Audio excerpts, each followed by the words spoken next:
Let's set up our colors in our design system. So come over here to your theme settings in the bottom left here and click on colors. And there are 3 types of things you can do with colors. You can import colors, generate a color palette, and test your color palette. So first, let's import our colors. Now, if you've either imported from Figma or connected a design system, that would be over here in this design system, and here's your Figma import, and we have a video link below if you need to do that. You will have already imported your colors. In that case, you want to simply confirm that you have all the types of colors you need. That is, we've provided labels for common app color types like background colors, success, error, and warning colors. And it's easy to forget that you need some of these secondary utility type colors. So you just want to review that you have all the colors you need. But if you haven't imported from Figma or your design system, then you can just modify the colors to match your brand guidelines. And there's a couple of ways you can do that. You can go into this hex code value right here and just paste in your value and hit return. Or you can come into the color itself and put in whatever color value your brand guidelines specify, and then accept it. Also, if you mess up, you have Command Z to undo and Shift Command Z to redo. If you need more colors, you can just come up to this big add color button and add another one right here. And you can specify the name of your color and change the value however you need or delete any colors. Now, we've divided the colors into 5 different color categories. We've got your brand colors, which are going to be your main brand colors. Then we've got utility colors, and these are your text and your backgrounds. Then we've got accent colors, semantic colors. That is, these are colors that you're going to use when you need some UI color for a system state. So let's say when some user action or an API call has been successful or errored out. And then finally, the last category will come in when you add another color, and that'll be custom colors. Now, one thing to note is that this is just to help you organize the color palette in your mind, but these categories don't restrict your designing in any way. You can use any color in any place that accepts a color. So there's no place where you can only use utility colors. All right, so after you've set up your colors for light mode up here, you want to come down and set them up for dark mode. And there's 3 steps. First, you want to duplicate all your colors. So bring them down what you've set up in here, identically down into your dark mode, except for your utility colors. And that's because in dark mode, these are going to be the things that are going to be reversed. And that's the second step. Bring down your utility colors, but reverse them. Now, by default, when you set up a new FlutterFlow project, this will happen automatically because the whole idea of light and dark mode is one is on a light background and one is on a dark background. So the text needs to be the opposite color. The third and final step is that you will need to check your other colors, so your brand colors, your accent colors, and your semantic colors, so that they optically look like their light equivalent. Because normally colors, logos, brand assets are designed on a light background, and all of your colors won't have a lightness value at perfect 50%. So in order for it to look like the same color,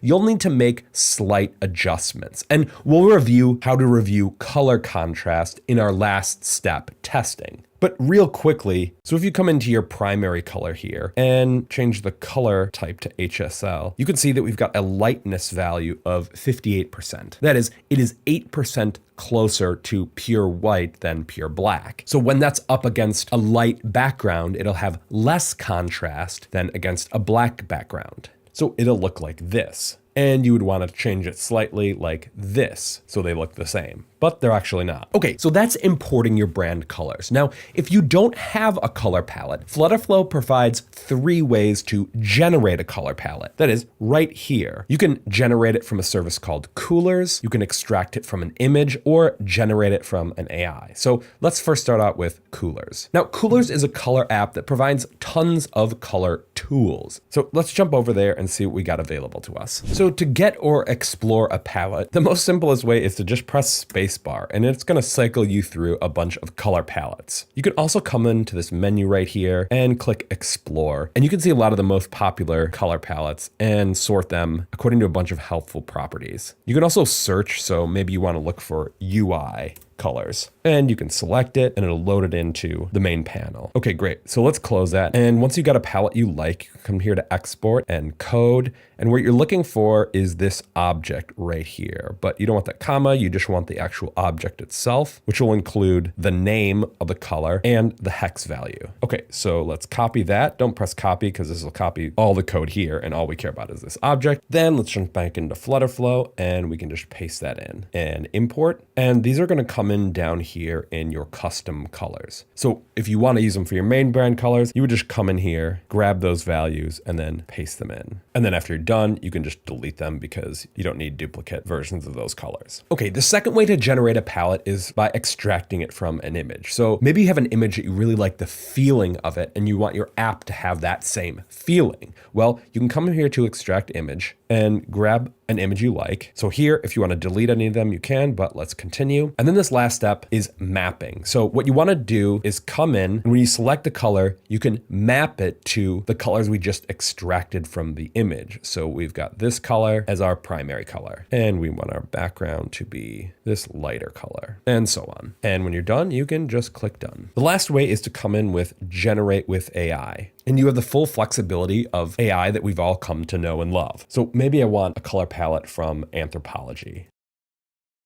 Awesome. And this is pretty cool because it gets the style. A lot of muted tones with a muted primary, which is kind of like the magazine. And the other cool thing is that we have this very powerful interface to test it. So we can come and select a different page. Once again, we don't have another page set up, but you could do that here. You can see all the brand colors. You could refresh that query so you get another variation on these. And you can come over here to this Explore tab where it's giving you a bunch of different type and color variations generated from that query. So this is our current theme. That is the one back here, not the one in here. And then we can see this was the one we are seeing in this screen right here. But then we have a couple of different options. And so it switched out and gave us a different body type choice. And you can select this to see it and look through all of the different options. Super cool. And of course, this works with dark and light mode. All right, so I'm going to choose this one right here and save changes. Okay, so that's importing your palette and generating it. And the last step is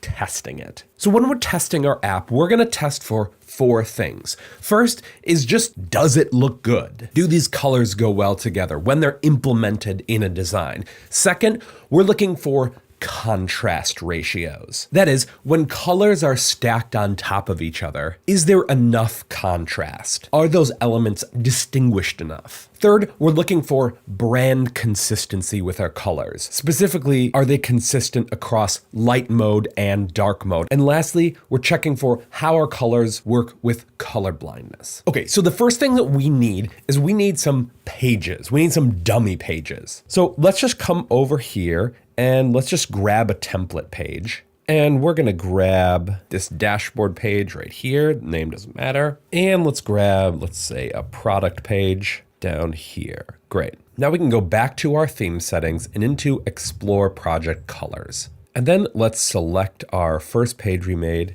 and that looks great. Now, of course, this is working like this because this page was set up with the primary color bound here and here and here, etc. And you can, of course, go to the page and make adjustments, and we'll be doing that in a second. So this page looks good. Now let's check it in dark mode. And we can see here we've got a problem. And that is this secondary background on these cards right here doesn't have enough contrast with our primary background right here. So let's come into our secondary background here, and let's just bring it up a little bit. Beautiful. Now we can see that they're actually cards. Now, the next thing is we see that the backgrounds of these icons should match this brand color here. So let's just save that change and go in here, go into our dashboard page, select that little card and change this color to our primary color. Beautiful. And the other one. Great. And once you feel good about those colors, you can, of course, delete these pages because you're just using them to test your color palette. All right, let's look at one more page. So come back in here, Explore Project Colors, and let's go to this products page. And once again, this bottom sheet down here should probably be set to dark. So let's just go in there and make that change. come in here and grab this bottom button area and set it to secondary background. But that's not exactly right because the contrast ratio between this and the background is not great. And you've got some options here. You could add a greater drop shadow, maybe a border. You could bump up the fill color here to be lighter, which maybe means that maybe you need to add in additional color in your custom colors. And this is the whole process of testing your colors. Like maybe you didn't realize you needed this tertiary background color. Okay, so this is great. So our app is looking good. We've tested our contrast ratios. Now let's check for brand consistency with our colors. And here's a little trick I want to show you. So let's just create a blank page. We're just going to call this brand. Let's switch it to light mode. We're going to get rid of our app bar. We're going to add in 2 containers here. Let's just expand this first and we're going to duplicate it. And let's take our column here and expand it.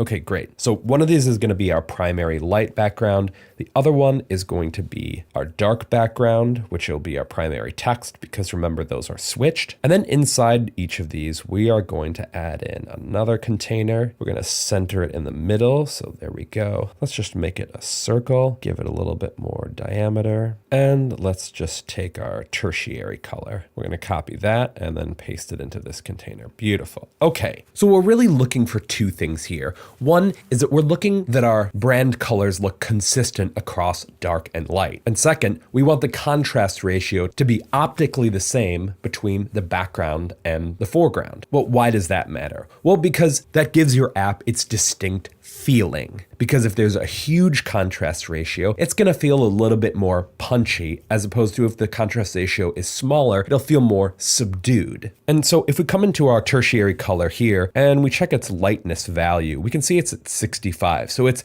15% closer to pure white. So you can think about it this way. This color is 15% closer to its background as opposed to this against the dark. So this is a subtler feeling and this is a punchier feeling. And whatever you change will depend on what you primarily designed it for. So if you designed it on a white background, then this contrast ratio should be canonical, should be the standard. So this punchier one you want to subdue. And of course, there are 2 ways to do that. You could change the background or this color or both. You can move them slightly towards each other. So if we want to move these closer, we can just bring this down a little bit. Great. And so that feels a little bit more subtle. Now, this is an art. Get some feedback. And once it feels good, that's great. Now, sometimes the difference won't be big enough that you want to make any serious changes. But if you do want to make the change, once you feel good about that contrast, then just copy this value in here and then go back to your theme settings. And in that dark mode, you would just come here and paste it in. Beautiful. All right, the last testing thing that you should do is check for color blindness. And there's a lot of tools out there, but that Cooler service has a great one. So let's jump back over there. So if you come into these sunglasses right here, it's going to give you a bunch of different types of color blindness to simulate. So here is your palette up here, and here is the simulated color palette down here. And you can click through these. Okay, but what are you looking for? The main thing you're looking for is that in the colorblind simulated palette, the contrast ratio, the difference between your colors does not become so close to be indistinguishable because you use colors to make distinctions between things in your app. And so if they're no longer able to make that visual distinction, you might want to consider slightly altering your palette to make the contrast work for colorblindness. So for instance, here, you can see that there's quite a bit of contrast between these colors, and these are getting close to each other. Now, these are still different enough to be distinguished, but this is the type of thing that you want to look out for. All right, that's it. You've set up your colors in FlutterFlow.